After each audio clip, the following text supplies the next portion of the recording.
گزشتہ جمعے میں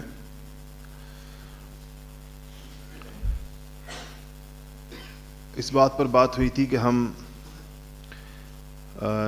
یکم ہجری میں چل رہے تھے، ہجرت کے پہلے سال میں کون سی اہم باتیں، واقعات، کیا چیز پیش آئی. اور گزشتہ جمعے میں نے مواخات کا ذکر کیا تھا. مواخات اپنے مہاجر بھائیوں کو سنبھالنے کے لیے انصار کی میزبانیوں اور ان کی طرف سے ہمدردی اور خیرخواہی اور بھائی بندی کا جو رشتہ رسول اللہ صلی اللہ علیہ وسلم نے قائم فرمایا اس کو کہتے ہیں. اور مواخات کا مطلب ہے ایک دوسرے کا بھائی بن جانا، ایک دوسرے کے ساتھ اخوت کے رشتے کو استوار کرنا. یکم ہجری میں جو ایک اور اہم ترین چیز آئی جس کو شاید آج ہم لوگ کوئی معمولی چیز سمجھتے ہوں، یا معمولی نہ صحیح تو عام بات سمجھتے ہیں، حالانکہ اس کی شریعت میں اہمیت کا اندازہ اس بات سے ہوتا ہے کہ اللہ جل شانہ نے اس کو مشروع یعنی شریعت کا حصہ کس طریقے کے ساتھ بنایا. اور وہ چیز ہے اذان.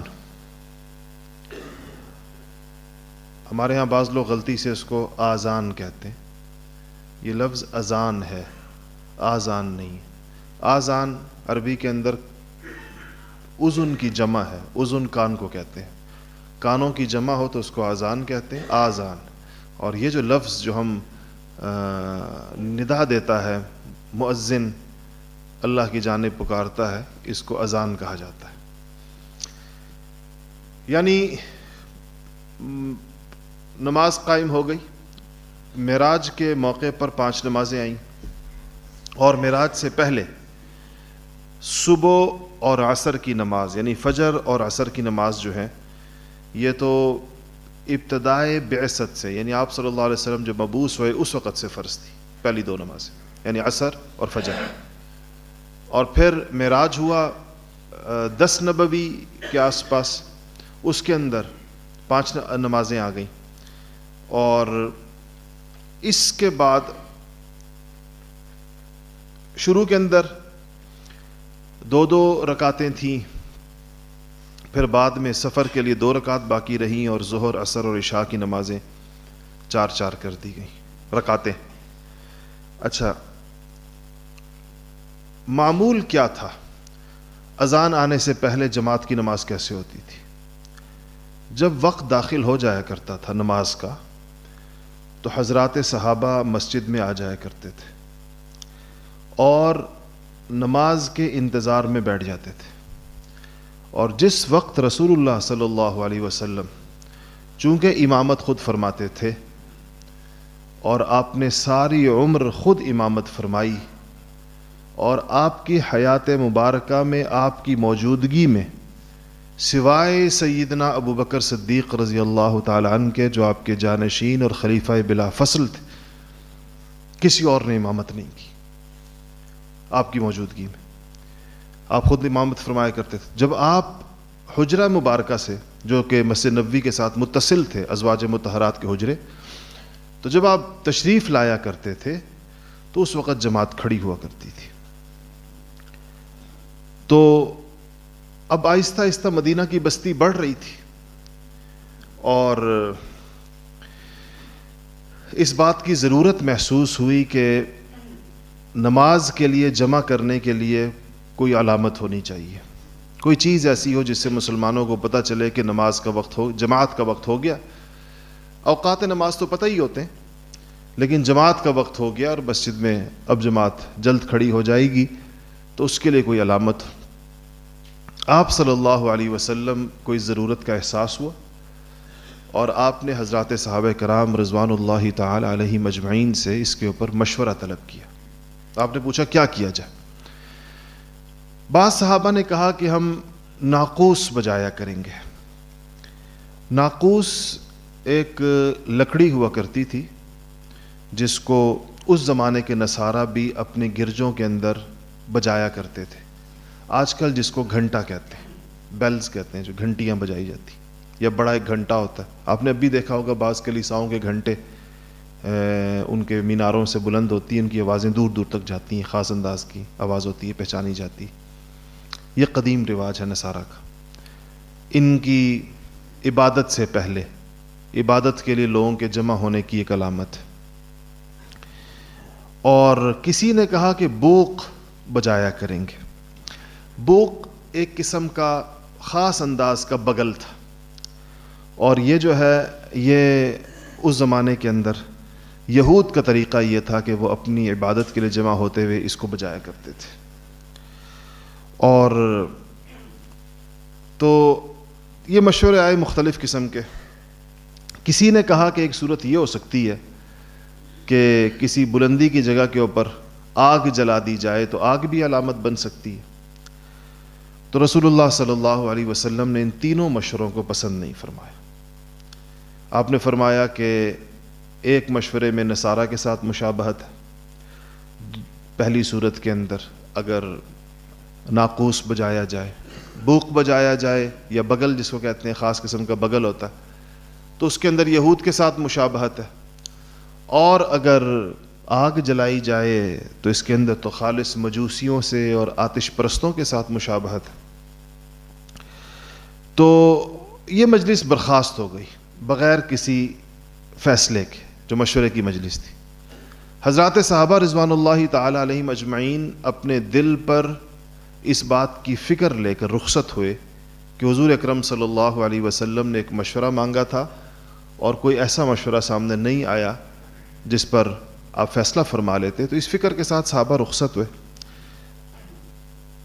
اللہ جل شانہ کا ایک معاملہ ہوتا ہے, اور بعض قلوب, بعض دل زیادہ اثر لیتے ہیں کسی بات کا. تو سیرت نگاروں کا, محدثین کا یہ خیال ہے کہ عبداللہ ابن زید رضی اللہ تعالی عنہ پر اس کا سب سے زیادہ اثر ہوا کہ نبی کریم صلی اللہ علیہ وسلم کو ایسا کیا مشورہ دیا جائے جو آپ کے دل کو بھا جائے, جو آپ کو پسند آ جائے, اور جو آپ چاہ رہے ہیں وہ ہو جائے. تو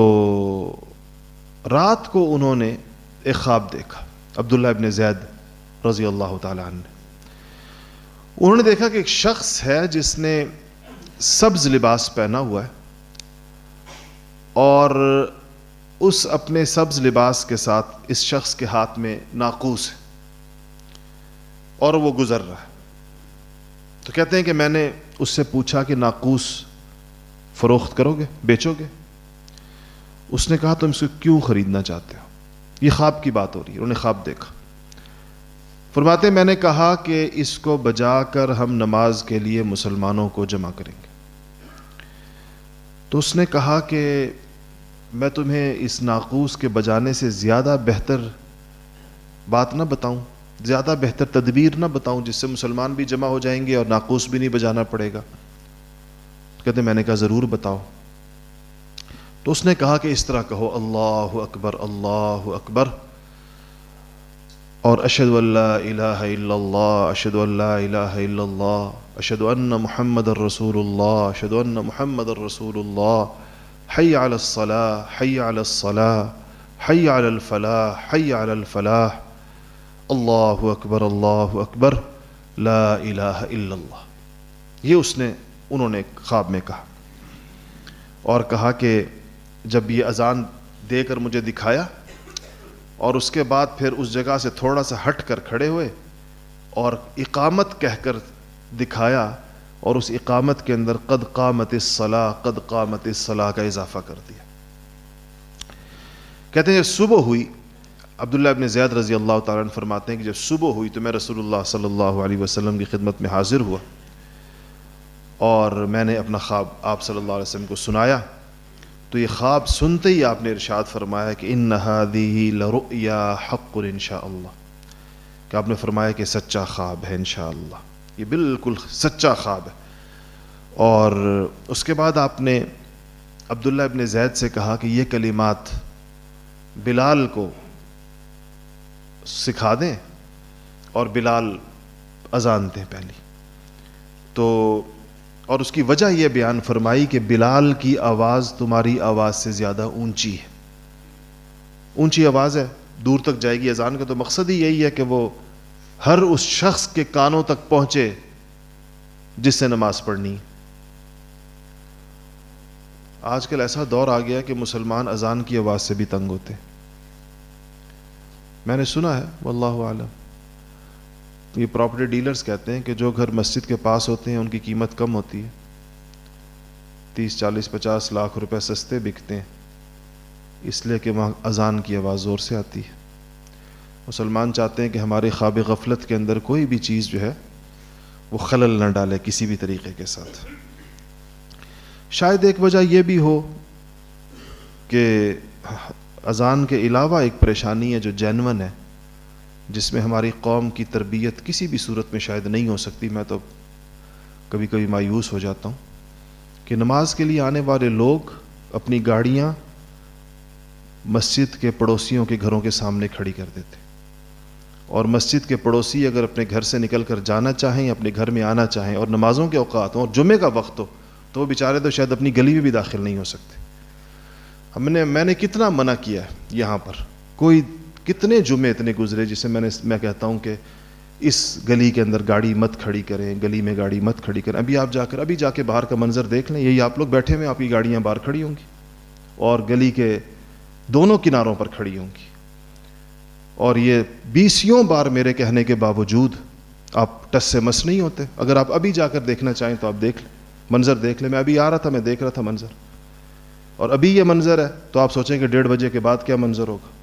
اس عالم میں فرض کریں اس گلی کے کسی شخص کو اپنے گھر نکلنا پڑے، کوئی ایمرجنسی نہ ہو، ویسی رستہ مسلمانوں کا حق ہے، سخت وعیدیں ہیں لوگوں کا رستہ بند کرنے کے اوپر، تو جا کے گاڑی دور کھڑی کریں، کسی ایسی جگہ چل کر آئیں۔ چند قدم اپنے آپ کو چلنے سے بچانے کے لیے ہم لوگوں کو اذیت کے اندر مبتلا کر دیتے ہیں، کہیں بھی کھڑی کر دیں گے۔ آپ کبھی یہ منظر آپ نے دیکھنا ہو تو جمعے کا سلام پھرتے ہی جا کر باہر گلیوں کا منظر دیکھ لیں، آپ کو پتہ چل جائے گا کہ ہم کتنی مہذب قوم ہیں اور دینی احکامات پر، اور یہ ہمارا دین ہے، یعنی آئے نماز پڑھنے کے لیے اور اذیت کے اندر پورے محلے کو مبتلا کیا ہوا ہے، لوگوں کی گلی بند کی ہوئی ہے، لوگوں کے رستے بند کیے ہوئے ہیں، یہ ہم ثواب کما رہے ہیں۔ تو اس سے آپ اندازہ لگائیں کہ ہمیں ثواب اور اذیت اور گناہ کے درمیان ہمیں فرق ہی پتہ نہیں ہے، اور چاہے جتنی بار بتاؤ تب بھی ہمیں نہیں پتہ چلتا۔ یہ نہیں کہ آج میں پہلی دفعہ کہہ رہا ہوں، سال ہو گئے مجھے یہ بات کہتے ہوئے، لیکن میرے کہنے کے باوجود کوئی مطلق اثر نہیں ہوتا کہ اس دن جمعے کے دن جا کر ہم دیکھیں تو کوئی ان آرڈر نظر آئے کہ ہماری ٹریفک ٹھیک ہے۔ یہ مغربی دنیا نے کیسے یہ سارے معاملات منظم کر لیے؟ وہاں تو ایسے نہیں ہوتے، یہاں سے گاڑیاں زیادہ ہوتی، اور تصور بھی نہیں ہے کہ کوئی آدمی جو ہے وہ مسجد کے جمعے، مسلمان ہی اگر کوئی کرتے ہوں گے تو انہی کو سب سے زیادہ شاید وہاں پر بھی جرمانے ہوتے ہوں گے۔ میرے خیال اگر اعداد و شمار نکالے جائیں تو ہم ہی لوگ وہاں بھی یہ کام کرتے ہوں گے، لیکن انہوں نے اپنی لوگوں کو کیسے اس طور پر منظم کر لیا ہے کہ کوئی انسان دوسرے کے لیے باعث تکلیف نہ ہو۔ یہ تو شریعت کا بنیادی مزاج ہے کہ ایک انسان سے دوسرے انسان کو تکلیف نہ پہنچے، ایک انسان دوسرے انسان کے لیے اذیت کا باعث نہ بنے کسی بھی طور پر۔ تو خیر، اذان کی بات کر رہا تھا، اس کا احتیاط کرنی چاہیے آپ لوگ جو خاص طور پر ہمارے یہاں چونکہ ذرا گلی ہے، تنگ جگہ ہے، پارکنگ کم ہے، اس کو سوچ لیا کریں۔ اگر آپ یہ سمجھیں کہ آپ کے پاس گاڑی کھڑی کرنے کی جگہ نہیں ہے تو آپ متبادل ذرائع سے آئیں، آپ کسی اور چیز پر آ جائیں،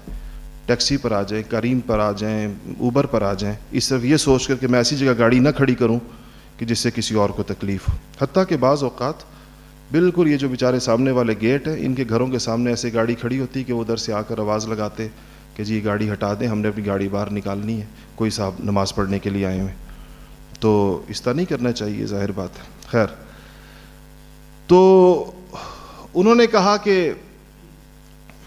آپ صلی اللہ علیہ وسلم نے فرمایا کہ یہ حق ہے، اور ان سے کہا کہ یہ اذان جو ہے حضرت بلال کو سکھا دے اور حضرت بلال اذان دے دے۔ تو پہلی اذان سیدنا بلال رضی اللہ تعالیٰ عنہ نے جب مدینہ میں مسجد نبوی کی چھت کے اوپر چڑھ کر یا حجروں کی چھت کے اوپر چڑھ کر دی تو یہ آواز سیدنا عمر فاروق رضی اللہ تعالیٰ عنہ کے کانوں میں پڑی اذان کی، اور وہ تیزی کے ساتھ تیز قدموں سے چلتے ہوئے مسجد نبوی پہنچے اور کہا کہ یا رسول اللہ، یہی خواب میں نے بھی رات کو دیکھا، اور یہی چیز مجھے بھی رات کو بتائی گئی کہ اس طرح اذان دی جائے۔ تو حضور اکرم صلی اللہ علیہ وسلم نے فرمایا کہ اس پر حضرت عمر کے الفاظ جو حدیث میں آتے والذی بعثک بالحق، یا رسول اللہ قسم ہے اس ذات کی جس نے آپ کو حق دے کر بھیجا ہے، جس نے آپ کو اسلام دے کر، لقد رأیت مثل، میں نے بھی اسی قسم کا خواب دیکھا جو ان کو دکھایا گیا۔ تو اس پر رسول اللہ صلی اللہ علیہ وسلم نے ان کی کہا کہ اللہ نے حق پہ تم لوگوں کو جمع کیا، ایک حق بات پر اللہ پاک نے تم دونوں کے دلوں کے اندر ڈالی۔ تو یکم ہجری سے مسلمانوں کی مسجدوں سے اذانیں بلند ہونا شروع ہوئیں، جو آج دیکھیں تو دنیا میں ایک کونے سے لے کر دوسرے کونے تک کوئی وقت ایسا نہیں ہوتا، گزرتا نہیں ہے کہ جب دنیا کے کسی نہ کسی خطے میں اذان نہ دی جا رہی ہو۔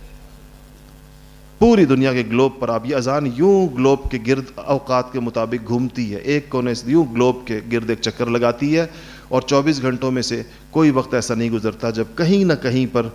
اذان نہ دی جا رہی ہو۔ یہ مسجد نبوی سے اٹھی ہوئی اذان کی برکت دیکھیں اور اللہ جل شانہ کی قبولیت دیکھیں کہ، اور اذان کے کلمات پر کبھی آپ غور کریں، اللہ تعالیٰ کی بڑائی، اللہ اکبر اللہ اکبر، پھر شہادت اشہد ان لا الہ الا اللہ، اشہد ان لا الہ الا اللہ، اللہ تعالیٰ کی وحدانیت کی شہادت، پھر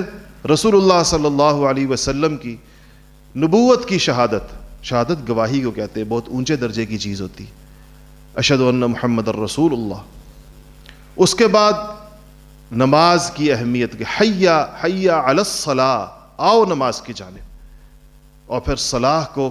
فلاح کا کہہ کر دنیا اور آخرت کی کامیابی کی ضمانت، کہ حی علی الفلاح، کہ صرف نماز نہیں ہے، فلاح ہے، یعنی دنیا اور آخرت کی تمام کامیابیاں اس کے اندر ہیں،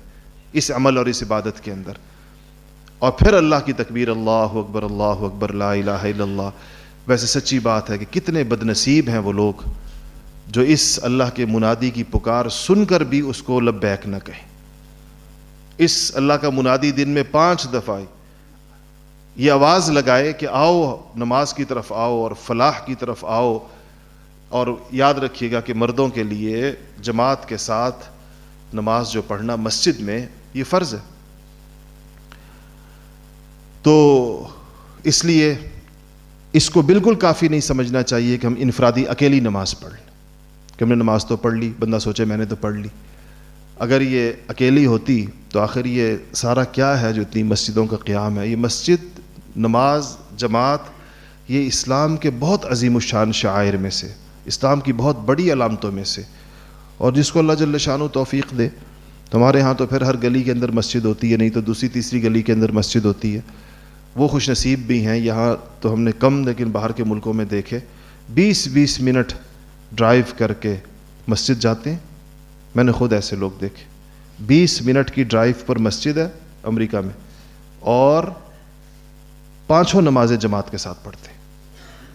5 نمازیں جماعت کے ساتھ۔ اتنا فرق تھا کہ میرے بہنوئی ہیں، میں ان سے پوچھا، کہتے ہیں 5 نمازیں وہاں، تو میں نے کہا کس طرح کرتے ہیں؟ تو مغرب عشاء کیا کرتے ہیں؟ ہاں پھر یہ ہے کہ عصر پر جب جاتے ہیں اکثر اوقات تو عشاء پڑھ کے آتے ہیں، کبھی مغرب پر جاتے ہیں تو عشاء پڑھ کے آتے ہیں، درمیان کا وقت اور دینی کاموں میں مسجد کے اندر گزارتے ہیں۔ اس وجہ سے اتنا وقت مسجد میں گزرتا ہے کہ نماز جماعت کے ساتھ مل جائے۔ تو اتنی اہمیت ہے، ہمارے لیے تو بڑی سہولت ہے، ٹہلتے ٹہلتے بھی آ جائیں، گھر سے نکل کر چند قدم چلے تو مسجد آ جاتی ہے۔ یہ اللہ یہ سہولت ساری دنیا کے مسلمانوں کو اس طرح حاصل نہیں ہوتی کہ ہر جگہ پر ہی مسجدیں اتنی زیادہ ہوں اور ہر دوسری تیسری گلی کے اندر ہوں اور ہر جگہ پر ہوں۔ تو یہ یکم ہجری کی ایک چیز جو اذان ہے، اذان کے بارے میں یاد رکھیے گا کہ یہ اسلام کے شعائر میں سے، اور اگر اسلامی حکومت ہو اور کسی محلے کے لوگ یا کسی علاقے کے لوگ اذان دینا چھوڑ دیں تو فقہا نے لکھا ہے کہ خلیفۃ المسلمین امیر المؤمنین ان کو سزا دے گا۔ اس کو یہ قابل سزا جرم ہے، یعنی جس کو ہمارے الفاظ میں کہتے ہیں نا، قابل دست اندازی پولیس جرم ہے کسی اسلامی ریاست میں کہ کوئی محلہ یا کوئی علاقہ یا کوئی شہر اذان دینا چھوڑ دے، اذان کے بغیر نمازیں پڑھنا شروع کر۔ اذان اتنی اہم ترین چیز ہے، اور مؤذن کے لیے بڑی سعادت ہے۔ ہمارے ہاں لوگ عام طور پر اس بات کے ثواب سے واقف نہیں ہوتے۔ حدیث شریف کے اندر مؤذنین کے لیے خاص طور پر ذکر ہے قیامت کے، جنہوں نے ساری عمر اللہ تعالیٰ کی رضا کے لیے، اللہ کہ توحید اور رسالت کے یہ کلمات فضا کے اندر بلند کیے ہوں گے، تو روز قیامت بعض روایات کے اندر آتا ہے کہ رسول اللہ صلی اللہ علیہ وسلم کے امت کے مؤذنین اپنی بلند گردنوں کی وجہ سے پہچانے جائیں گے، اللہ ان کو اونچا کر دے گا باقی لوگوں کی نسبت، اس وجہ سے کہ انہوں نے یہ فضا کے اندر ان کی وجہ سے یہ اذان آئی ہے، یہ آواز آئی ہے اور چلتی رہی ہے۔ اچھا، اس کے بعد جو سن اسی 1 ہجری کا جس کا میں ذکر کر رہا تھا، اس کی چند ایک اور مشہور چیزیں، یہ جو میں نے پچھلی دفعہ جمعے میں عرض کیا تھا کہ معاہدہ ہوا یہود کے ساتھ، اس کو میثاق مدینہ بھی کہتے ہیں، اور یہ معاہدہ رسول اللہ صلی اللہ علیہ وسلم کی نبوت، پیغمبری، رسالت اور آپ کی غیر معمولی ہوشیاری اور سمجھداری اور عقل مندی اور فراست اور بصیرت کا آئینہ دار ہے کہ ایک جگہ نئی جگہ مسلمان پہنچے، مسلمان بالکل خالی ہاتھ ہیں، ان کے پاس کچھ نہیں ہے۔ 1 سال پہلے، بلکہ اگر بالکل آخری اس کو دیکھا جائے تو چند مہینے پہلے انصار مسلمان ہوئے ہیں، ربیع الاول میں ہجرت ہوئی ہے، اور اس سے پہلے 3 مہینے پہلے جو ہے وہ 70 لوگ مسلمان ہوئے ہیں انصار کے آ کر، بیعت عقبہ جس کو آپ نے سن لیا۔ تو چند مہینوں کے مسلمان انصار ہیں جو مدینہ کے اپنے رہنے والے ہیں، اور چند 100 مہاجرین ہیں جو بالکل خالی ہاتھ ہیں، ان کے پاس کچھ بھی نہیں ہے۔ یہ آپ کی کل قوت ہے، اور وہاں موجود لوگ کون ہیں؟ وہ مستحکم معاشی اعتبار سے مستحکم یہودی ہیں جو مدینہ میں مدتوں سے رہ رہے ہیں، یثرب میں جو اس وقت تک اس سے پہلے کہلاتا تھا، اور وہ وہاں کی معیشت پر اور وہاں کی زراعت پر، تجارت پر اور زراعت پر، دونوں پر مکمل طور پر حاوی ہیں۔ بہت بڑے بڑے باغات بھی ان کے ہیں، بڑی کھجوروں کی پیداوار بھی ان کی ہے، اور مدینہ کے بازار کے اندر بھی یہودیوں کی دکانیں ہیں، اور وہ اس میں بہت ٹھیک پورے بازار پر ایک طرح سے یہودیوں کا، کیونکہ انصار میں تجارت کی نسبت زراعت زیادہ تھی، جو انصار معیشت زیادہ تر زراعت سے وابستہ تھی، تو پھر بازار بھی یہودیوں کے پاس تھے۔ اب ان یہودیوں کو اس وقت گویا کہ ایسی پوزیشن کے اوپر لے کر آنا ہے کہ جب تک اسلام اپنی جڑیں مضبوط کرے اور یہاں سے ایک مضبوط نظام یہاں پر قائم ہو جائے، اس وقت تک ان کی طرف سے اندرونی طور پر کوئی ایسا خطرہ نہ ہو کہ یہ اندرونی خطرہ باہر کے قریش کے بیرونی خطرے کے ساتھ مل کر مسلمانوں کے لیے اس نوزائیدہ اور نئی ریاست کے اندر ان کے لیے اسلام کے نظام کے قدم جمانے کے اندر وہ رکاوٹ بن جائے۔ یہ اس وقت کی ضرورت تھی کہ ان کو قریش کے ساتھ گٹھ جوڑ کرنے کے قابل یا گٹھ جوڑ کرنے کی ان کو اجازت نہ دی جائے۔ یہ دونوں مل کر بہت کچھ کر سکتے تھے۔ 3 مشہور قبائل تھے، ذکر ان کا ہوتا رہتا ہے، بنو نذیر تھے، بنو قینقاع تھے، بنو قریظہ تھے، اور بھی قبائل اور بھی تھے، صرف 3 نہیں تھے، اور بھی تھے، ان کے نام بھی اس معاہدے کے اندر لکھے ہوئے ہیں، ساروں کے نام بنا، سب کو معاہدے کے اندر لے لیا گیا۔ اور اس معاہدے کی کچھ شقیں میں آپ کو پڑھ کے سناتا ہوں تاکہ آپ کو اندازہ ہو کہ معاہدہ کیا تھا۔ یہ اس کی ساری تو نہیں ہے، لیکن جو اس کے اہم شقیں ہیں، بعض چھوٹی شقیں اس میں چھوڑ دی گئی ہیں، کہ اس میں لکھا گیا کہ بسم اللہ الرحمن الرحیم، آپ نے کہ یہ تحریری عہد نامہ ہے جو نبی امی صلی اللہ علیہ وسلم کی طرف سے مسلمانان قریش اور یثرب کے مسلمان اور یہود کے درمیان اور یہود کے جو مسلمانوں کے تابع ہوں یا ان کے ساتھ الحاق چاہیں، اور لکھا کہ ہر فریق اپنے اپنے مذہب پر قائم رہ کر ان امور کا پابند ہوگا۔ اچھا، ایک بات یاد رکھیے گا کہ یہ معاہدہ آپ سن لیں اور آپ پھر اندازہ لگائیں گے کہ اس معاہدے کی خلاف ورزی کس کی طرف سے آگے چل کر آئیں گی، وہ آگے چل کر آپ وہ غزوات سنیں گے جو انہی قبائل کے ساتھ ہوئی ہیں، بنو قریظہ کے ساتھ ہوئیں، بنو نذیر کے ساتھ ہوئیں، بنو قینقاع کے ساتھ ہوئیں۔ تو کیوں ہوئیں جب معاہدہ ہو گیا تھا؟ تو اس میں آپ کو پتہ چلے گا کہ اس معاہدے کی خلاف ورزی یہود نے کی، اور جس طرح ان کی عادت ہے، ان کی سرشت ہے، تو ان کی طرف سے خلاف ورزی ہوئی۔ پہلے یہ کہا کہ قصاص اور خون بہا کے جو طریقے چلتے چلے آ رہے ہیں، پہلے سے جو طریقے چل رہے ہیں قصاص کے اور خون بہا کے، وہ عدل اور انصاف کے تقاضوں کے ساتھ بدستور قائم رہیں گے، اسی پر عمل کیا جائے گا جو آلریڈی جو ایک سسٹم جو ہے وہ چل رہا ہے اس میں۔ اور لکھا کہ پہلا شق یہ، ہر گروہ کو عدل اور انصاف کے ساتھ اپنی جماعت کا فدیہ دینا ہوگا، یعنی جس قبیلے کا جو قیدی ہوگا اس قیدی کے چھڑانے کے لیے فدیے کا دینا اسی قبیلے کے ذمے ہوگا۔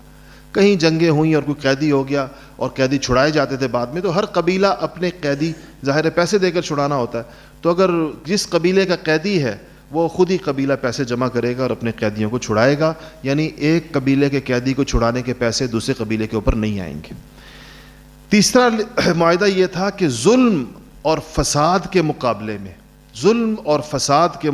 میں سب متفق رہیں گے اور اس بارے میں کسی کی رعایت نہیں کی جائے گی، اگرچہ وہ کسی کا بیٹا ہی کیوں نہ ہو، چاہے کسی قبیلے کے سردار کا بیٹا ہو یا کسی کا بیٹا ہو، ظلم اور فساد کے اندر جو ہے کسی کا ساتھ نہیں دیا جائے گا۔ پانچواں یہ تھا کہ ایک ادنا مسلمان، عام مسلمان کو پناہ دینے کا ویسے ہی حق ہوگا جیسا کہ ایک بڑے مرتبے کے مسلمان کو حق ہے، یعنی اگر کسی بڑے مرتبے کے مسلمان نے، ابو بکر صدیق رضی اللہ تعالیٰ عنہ یا عمر فاروق نے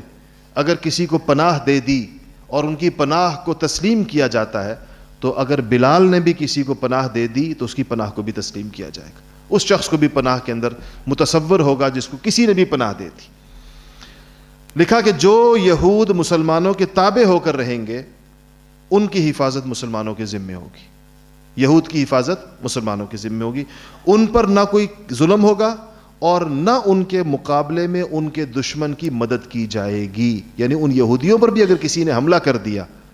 تو مسلمان ان کا دفاع کریں گے۔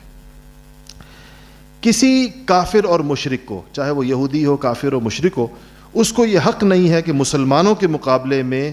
کسی قریشی کی کسی جان یا مال کو پناہ دے سکے یا قریشی اور مسلمانوں کے مابین حائل ہو۔ اگر کوئی قریشی آیا جو کافر ہوگا، جو مشرک مکہ کا، تو یہودی ان کو پناہ نہیں دیں گے اور ان کو اپنے ساتھ نہیں رکھیں گے، اور اگر مسلمانوں اور قریش کے درمیان جنگ آ گئی کسی وجہ سے تو یہودی درمیان میں حائل نہیں ہوں گے اس کے۔ جنگ کے وقت اگر جنگ آ گئی تو یہود کو جان و مال کے ساتھ مسلمانوں کا ساتھ دینا ہوگا، مسلمانوں کے خلاف مدد کی اجازت نہیں ہوگی، یہودی کسی مسلمان کے خلاف کسی حملہ آور کی مدد نہیں کر سکیں گے۔ نویں شق، نبی کریم صلی اللہ علیہ وسلم کا دشمن، کوئی دشمن اگر مدینے پر حملہ کرے گا تو یہود پر نبی کریم صلی اللہ علیہ وسلم کی مدد کرنا لازم ہوگی۔ ظاہر ہے ادھر سے حفاظت کی اگر وہ ضمانت ہے تو دو طرفہ معاہدے ہوتے ہیں تو ان کی طرف سے مدد لازم ہے۔ اور لکھا کہ جو قبیلہ اس عہد اور حلف میں شریک ہے، اگر اس میں سے کوئی قبیلہ اس حلف اور عہد سے علیحدگی اختیار کرنا چاہے تو نبی کریم صلی اللہ علیہ وسلم کی اجازت کے بغیر علیحدگی اختیار کرنے کا مجاز نہیں ہوگا، یعنی یہ معاہدہ یک طرفہ طور پہ نہیں توڑا جائے گا کہ اچانک وہ کہہ دے کہ بس میں معاہدے سے نکل گیا۔ اور پھر تاکہ اگر مسلمان کسی سے صلح کرنا چاہیں تو یہود کا بھی اس صلح کے اندر شریک ہونا ضروری ہوگا، یعنی یہ نہیں ہوگا کہ مسلمان کسی صلح کر لیں اور یہودیوں کی ان سے جنگ ہو، صلح مشترک ہوگی، اکٹھے ہو کر صلح کی جائے گی۔ جو کسی مسلمان کو قتل کرے اور اس پر گواہ موجود ہو، شہادت موجود ہو، تو اس کا قصاص لیا جائے گا، الا یہ کہ مقتول کا ولی دیت لینے کے اوپر راضی ہو جائے۔ وہی جو اسلام کا اصول ہے کہ قصاص ہے، اگر مقتول قصاص کو معاف کر دے تو دیت ہے۔ جب کبھی کوئی جھگڑا، اختلاف پیش آ جائے گا آپس کے اندر تو اللہ اور اس کے رسول کی طرف رجوع کیا جائے گا، فیصلہ اللہ کے رسول کریں گے، اللہ کے رسول کی طرف رجوع، اللہ ہی کی طرف رجوع ہوتا ہے۔ یہ اس کے 14 بڑے بڑے نکات تھے جس کو میثاق مدینہ کہتے ہیں۔